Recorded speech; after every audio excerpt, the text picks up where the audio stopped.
Look everybody, there's no snow, and that's because we are in sunny California. Even though it's January, it's way warmer than home, which is great. And we came here to see the Samsung Unpacked 2025 launch event for the S25 series of phones. And today, oh look at this, I got it in my pocket, the Samsung S25 Ultra. We are going to be doing a review on this phone today. And again, we like to do them as smartphone reviews for photographers and videographers specifically. Now, we were here in California exactly 1 year ago for the launch of the S24 series of phones. And we did review the S24 Ultra. And now I want to see with this new phone, what kind of hardware changes do we have? The AI had a long way to go. Has it got better? We are going to answer a lot of those questions for you and let you know if this is the right phone to look at. So, I'm Chris Nichols, this is PetaPixel, let's get to it.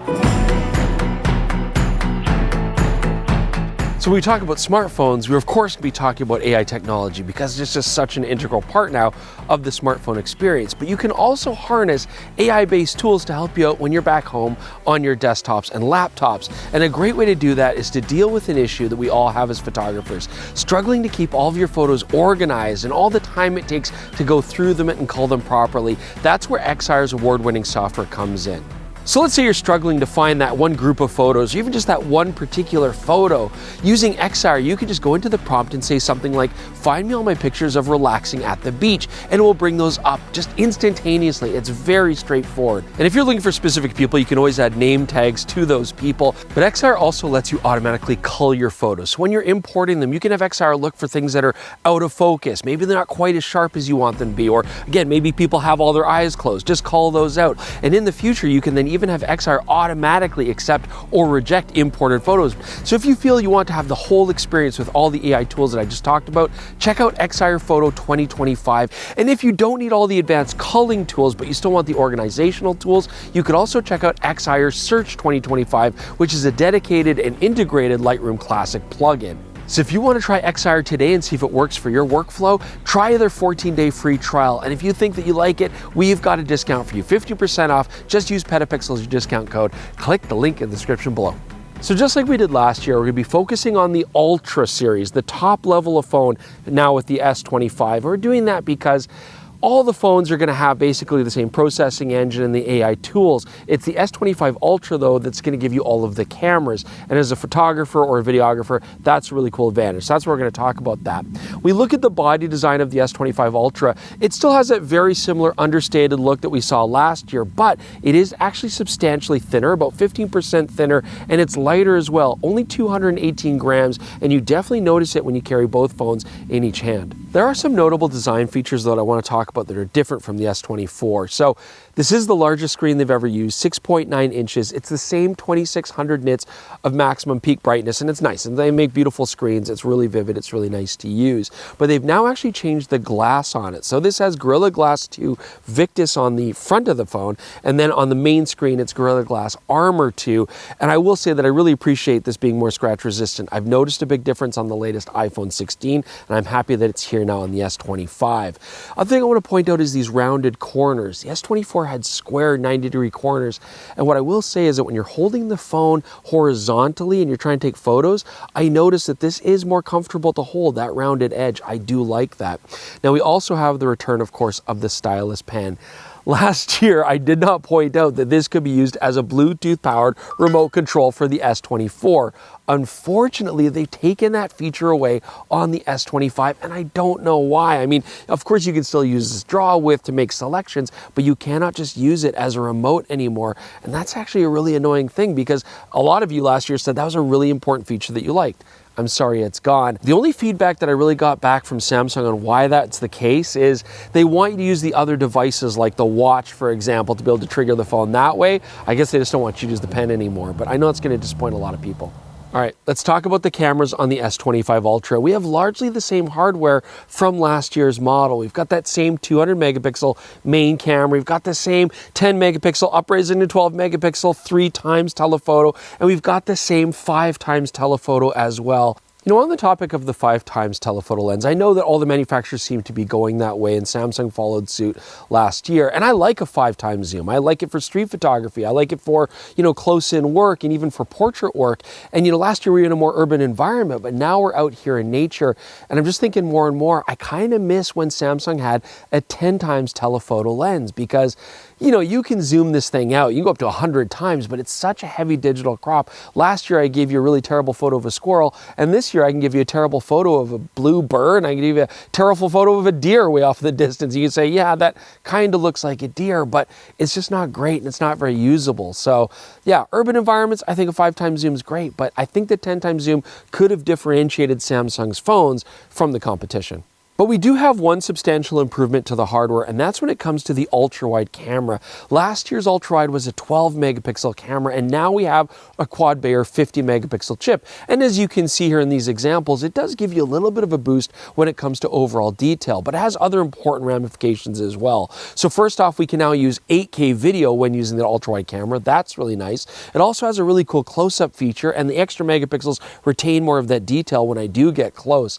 Also, last year I complained that having a 12 megapixel camera like that thrown in the mix that you're going to use quite often made it a little inconvenient, because when you choose megapixels on the Samsung S24 Ultra, let's say I pick 50, it would basically just mean that the ultra wide wasn't available to me. If I went to 12 megapixels, it would then be available, and if I then went back to something like my main camera, it would still be shooting at 12 megapixels, and if I didn't notice that, that was kind of annoying. At least here I've got 3 out of the 4 cameras now shooting 50 megapixels. I can keep that as a setting and go back seamlessly between those 3 cameras anyways, and not have to worry about that inconvenience anymore.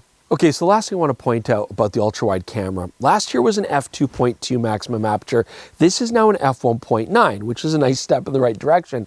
But I can't tell you if the sensor is the same size or maybe it's smaller, which offsets that brighter aperture. It's hard to say because we've been asking Samsung for this information. It's been a few days now and they still haven't gotten back to us about it. So I don't know what to tell you, but at least f1.9 should give us more light. I just hope the sensor size is at least the same size. Regardless, I do think that at least the extra detail is a really positive step. There's this feature that's not very glamorous to talk about, but it's absolutely essential to the smartphone experience, and that's the processor that's inside your smartphone. So this year, Samsung, in conjunction with Qualcomm, developed a custom AP for the S25 Ultra. It's the Snapdragon 8 Elite for this phone, and having a more powerful processor is very important, and, for so many things. I mean, not just the overall speed and handling of the phone itself, but also things like the effectiveness of the AI tools, video features, and also battery life. We've got the exact same capacity here as the S24 Ultra, but we will get extended battery life compared to that phone.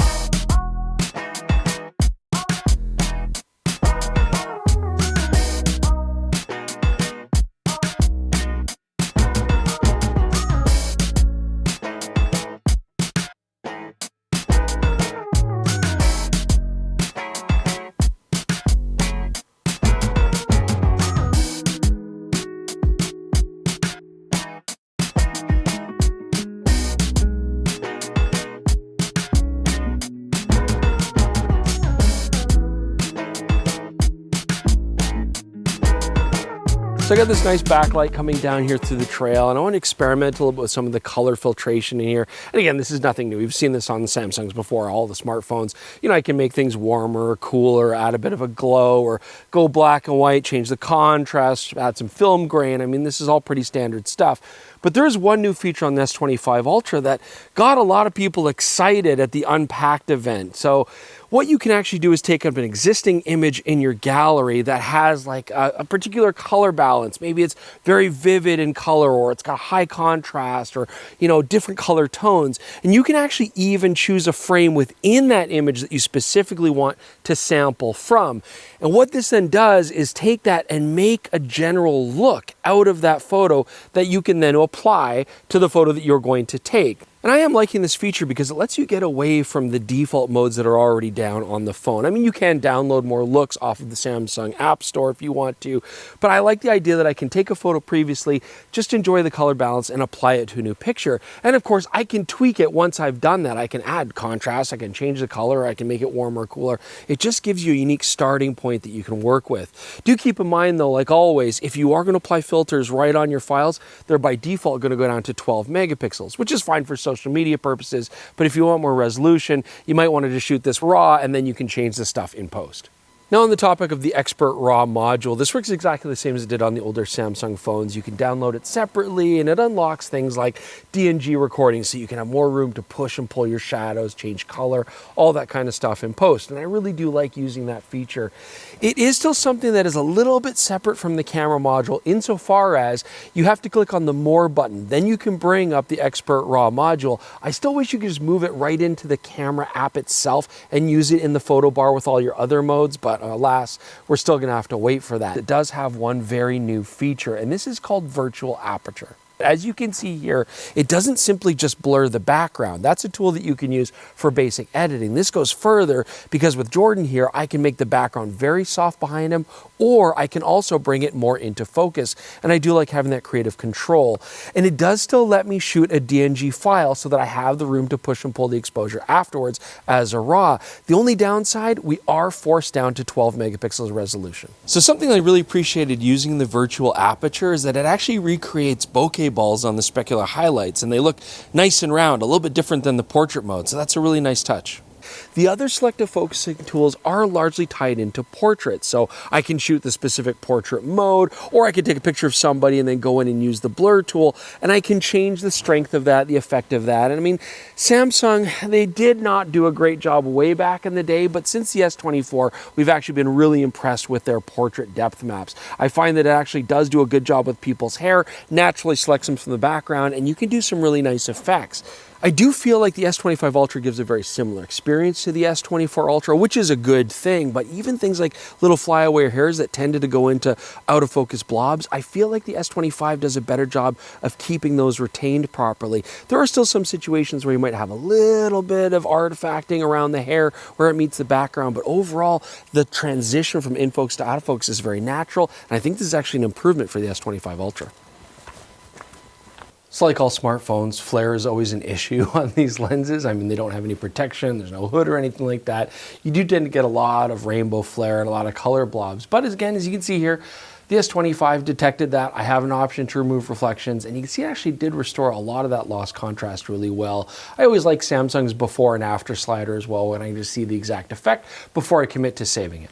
Now last year we talked about some interesting features that are automatically detected by the phone, and if you use the S24, it'll be very familiar here as well in the S25. And these are things like shadow removal, reflection removal. So basically I can take a photo and then I can bring it up in my gallery, go to details, click on edit, and then the phone will auto-detect certain things that it wants to change. And there might be things like just remastering the overall photo, changing color, changing tone, contrast, that kind of stuff. Maybe incorporating a live effect where there's like a subtle movement to the photo, but also it can do things like remove shadows if it sees them or reflections if it sees them.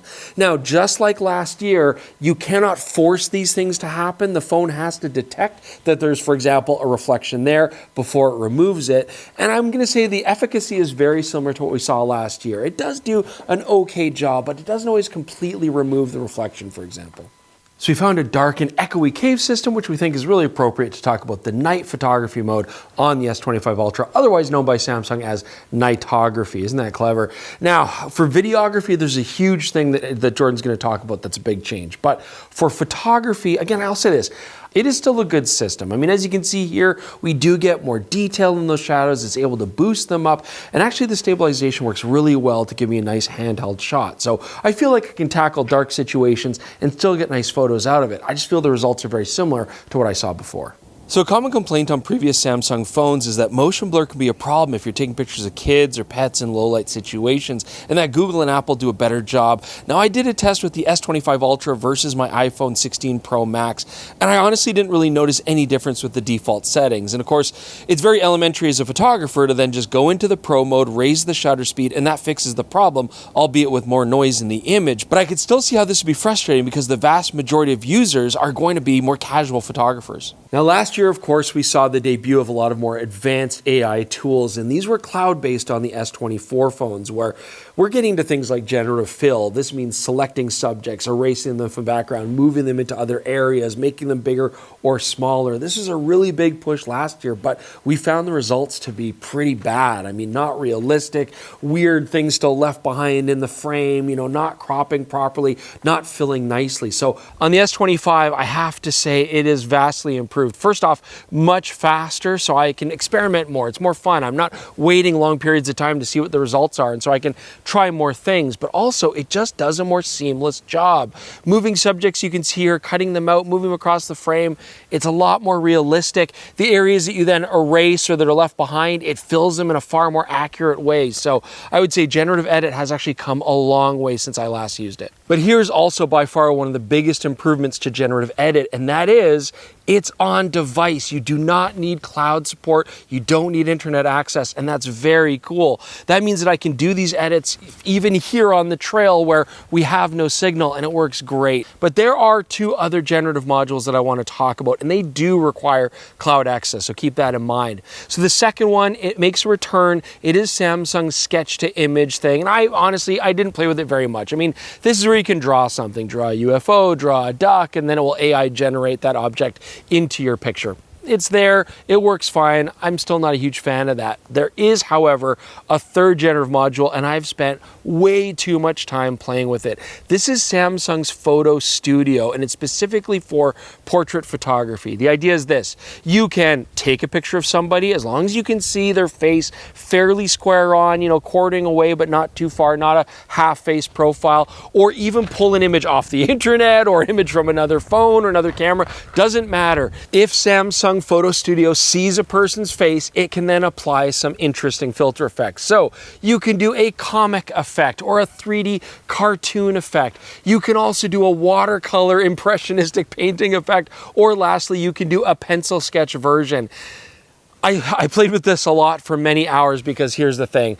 The first time I tried it, we actually had people in front of us who were testing it out, and it looked great for them. They were really happy. They were, big smiles, and I'm like, oh, that's the effect I want. On my face, it didn't look anything like me. It was a different human being altogether. I get that it's going to change my hair and change my clothing, but it just did not resemble me at all. On top of that, it dropped like 15 years off of me, and I know that might be appealing for some people, but I want to be able to recognize myself. So anyways, long story short, I went into a whole tirade of trying different angles, different images, uploading different photos, and in the end, after hours and hours, I did get something that did kind of look like me. I mean, again, this is the early days of this. Maybe it's going to get better, and I could see a lot of people having a lot of fun with it. I mean, I was entertained, I will give you that, but it took a long time to actually get something that looked accurate for me. I think part of the fascination was, well, not having it work for me meant, well, we got to try Jordan. So we tried Jordan here, and maybe it worked a little bit better. There's some semblance of him, but again, he looks like 15 years younger. We tried on Jaren, did not work. Maybe it doesn't like ethnically ambiguous people. I have no idea. I also tried it with my daughter, Maddie. She's 9, but it actually captured a lot of her semblance, but it aged her up like 5 years. She looks like a 13 or 14-year-old. So look, it was entertaining. I spent way too much time playing with it. Jordan and Jaren were like, you need to put the phone down. I just feel like your success rate's not going to be that good. You're either going to be one of the few people where it works perfectly, or you're more likely going to look like an eyewitness's account of you as the assailant to go out on a nationwide APB. And if you use it on your small children, they're going to look like preteens. It's going to look like this kid went missing 5 years ago on a milk carton. This is what they'll probably look like in the future. I hope it gets better. Hey everyone, it's Jordan to talk about the video capabilities of the S25 Ultra that is filming me right now, and I was actually pretty impressed with the S24 Ultra last year. A big part of that is the fact that it could capture 8K video natively, unlike the Pixel 9 Pro, which has to actually upload footage to the cloud to up-res it. Here we're getting, because of those very high resolution sensors, the ability to capture it natively, and because we've got that new ultra-wide, we can capture 8K now on 3 of the cameras on this phone. But what's the actual advantage of shooting 8K? Because a lot of the time there's just a very marginal difference with these smartphones. So I compared the 8K recording to the 4K capture, and you can see there is definitely a noticeable detail improvement if you're shooting 8K. But for me, the biggest update on the entire Samsung S25 lineup is that it's now capable of recording log video. So this gives you a very desaturated, kind of lack of contrast image, but it gives you a lot of flexibility to play with it in post. And I did definitely find that you can shift the color quite a bit more than the typical recording on this, and you do have a little bit more room to push and pull the exposure. But I was pretty disappointed to discover that even the log footage on this still has the sharpening baked right into it, and that does give it very much a smartphone look even after you grade the footage. I certainly prefer what Apple's doing with the Apple log format, where it's taking off a lot of that sharpening edge, and when you do that, it does match a lot nicer with professional cameras. Now, it's worth pointing out that all the log footage that you're seeing here has just been manually graded by me because we still don't have an official LUT from Samsung yet. And I don't know what they're going to call this. I mean, S-Log is taken, so is it going to be Samlog or Galog? It's going to be S-LUT, which otherwise is known as SLUT. So how does the Samlog compare to Apple log? I stuck them side by side with identical exposure, and we are getting very similar results, but I would say looking at the deepest shadows, the iPhone log is still just a little bit cleaner. There's a little bit more usable dynamic range, but that is definitely not to say that the Samsung log is unusable. It is definitely the way that I would shoot almost all of my video with this phone. One of the other major features that we're seeing from the Samsung this year is its Nightography is being brought over to video. And this is very different from what the Google Pixel is doing, where you would send the stuff up to the cloud and it would clean it up. It's doing this on device. Now, at first I wasn't terribly impressed with the low light performance, so I wanted to see how it compares to last year's model, the S24. And looking at the two here, you can see it is definitely a more detailed low light image on the S25 Ultra. That being said, this is still a smartphone. The low light performance on it is still really bad. You can see there's quite a bit of softness in this footage. The other thing I want to mention is if you're shooting low light in log, you will see some odd artifacts. You can see in the shadows here just some weird color noise and almost a ghosting to the image that is pretty unsettling. So honestly, I'd still steer clear of low light with any smartphone. One of the best things about having log recording on the Samsung is it makes it a lot easier to match the footage to other cameras. So Chris, can you just roll the GH7 there? Yeah, okay, rolling. Okay, so here we are on the GH7. You know, just remember that that's rolling at the same time. We'll get back to that later. So one issue that I really have with the Samsung is that it's recording what's called a variable frame rate. So both of our cameras are recording 24 frames per second right now. But if you actually look at the footage in post, you'll find sometimes the Samsung's recording like 24.05 or 23.8 frames per second clip to clip. And it doesn't seem like that'll be a huge issue. It doesn't look like the frame rate's actually bouncing around when you play it back. It's when you're recording with multiple sources, it'll eventually just fall completely out of sync. And I'm going to keep complaining about this until smartphone manufacturers give us the option to actually lock the frame rate. Because if we jump back over to the GH7 right now, you can see it has fallen completely out of sync again. And this is a real problem if I want to do any kind of multicam shooting, which a lot of you are going to do. One area where Samsung's playing a bit of catch up this year is they're introducing audio filters, very similar to what we saw Apple and Google introduce last year. And essentially what this is going to do is let you play back your clips. It'll detect if there's noise and it'll say things like waves or nature, and you can choose how much you want to dial those sounds up or down. And when I initially saw Becca Farsacci's hands-on video where she was reducing the environment noise in a crowded room, it sounded terrible because it's trying to filter out a whole bunch of different voices. But I thought, let's try it in a loud car. Okay, we're on our way back from Pinnacles National Park. It's been a fun but long day. I've been relegated to the back seat where I belong. And we're testing out the audio filters that are in the phone on the Samsung S25 Ultra. Jordan's gonna click them on now, and hopefully you can hear a difference because this is a noisy car, we got a lot of road noise. These audio filters should help get rid of some of that ambient noise that you don't want. However, it's important to note that you cannot use it when you're shooting log. Don't ask me why. So that's why this might look a little crunchy as far as saturation goes. So you can see in this particular situation, the audio filter was actually very effective. So as long as the frequencies you're trying to eliminate don't interfere too much with human speech, this actually does a really nice job, and I love the interface. So last year I said the Samsung S24 Ultra was my favorite Android camera for shooting video, and that still definitely holds true this year as well. These are substantial upgrades for video shooters, and frankly, the Pixel 9 was a little bit underwhelming on the video front. Anyways, back over to Chris. Bring us home, man. All right, so we had a fun day shooting a lot of photos. We went to Pinnacles National Park, had a great time. Those caves are really cool. And I've taken some pictures. I know you guys are gonna comment on my photography and leave comments below. I can't wait, but I kind of want to see, what is the phone gonna think of my photography? So I'm gonna ask it here and see what it says. I like the one here with, the flare. Here we go. Hey Gemini, I took this photo. What do you think about it? What could I do better? The photo you've taken is quite stunning. Yeah, it is. The play of light and shadow through the rocks creates a really dramatic and interesting composition. Yes, it Here are a does. few thoughts and suggestions. What stands out? Light and shadow. The way the sunlight filters through the rocks creates a beautiful interplay of light and shadow. It does This is interplay. a key element that makes the photo visually appealing. Yes. Leading lines. The path through the rocks acts as a leading line, drawing the viewer's eye into Right? the image. Oh, I Depth. did a good job. The different layers of rocks in the path create a sense of depth and perspective in the image. Potential improvements. What? Composition.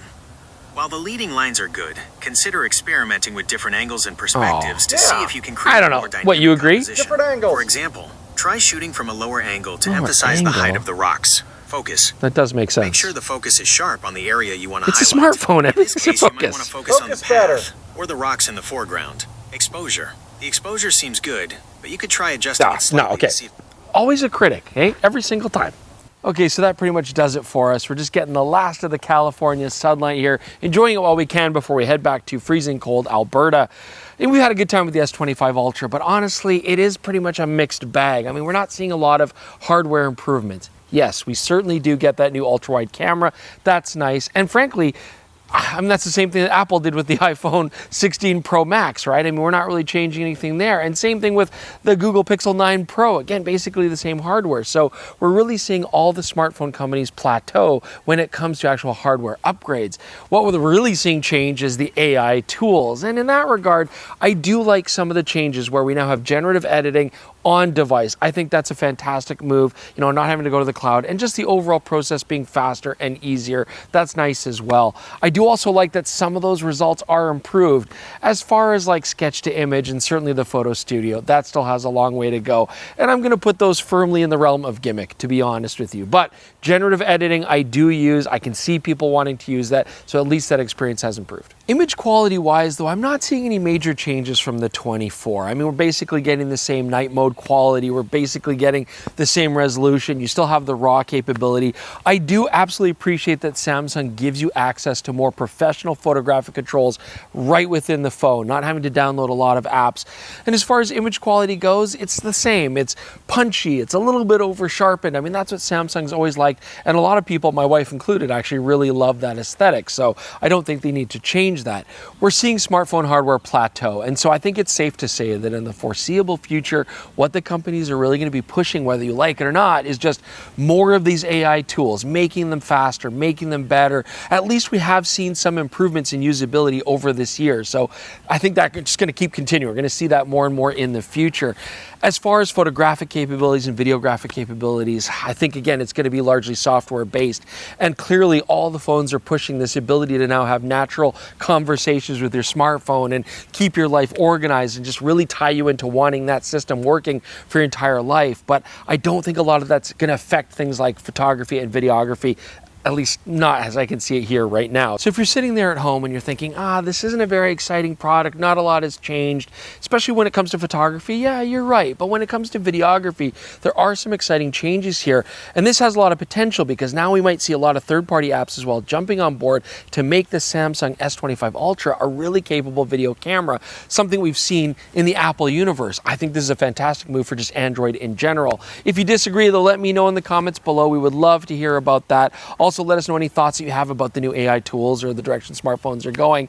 Do check out the PetaPixel podcast, and we're going to be talking a lot about this technology in the future. And now that Samsung has released the S25 series of phones, we will do a roundup as usual to see just the state of all these smartphones and how they compare against each other. You'll definitely want to subscribe so you don't miss that. And hey, consider joining the PetaPixel membership program where you can pay $3 a month or $30 a year and you get ads free on the PetaPixel website as well as 25% off our merch store. Some of you eagle-eyed viewers may have noticed Jordan's wearing a brand new shirt and it's very important to film on location, you coward. So if you want to have that, maybe a membership will help you get that 25% off and just really enhance the value for you. Thanks for joining us as always. We really appreciate it and I'll see you with more videos on PetaPixel.